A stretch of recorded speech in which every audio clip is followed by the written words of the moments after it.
Happy new year! সবাই অনেক অনেক অনেক ভালো থেকো। আজকের দিনটা শুরু হলো সুন্দর একটা উপহার পেয়ে।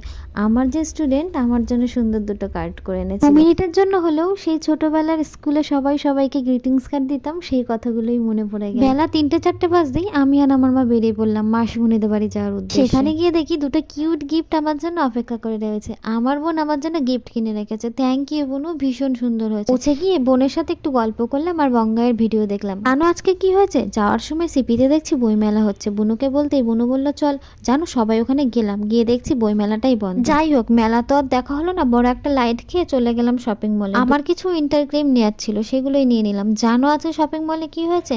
আমার চুলটা দেখে একজন ভদ্রমহিলা জিজ্ঞেস করছে আমার চুলটা আসল না নকল। কি মহা মুশকিলের প্রশ্ন বলো তো।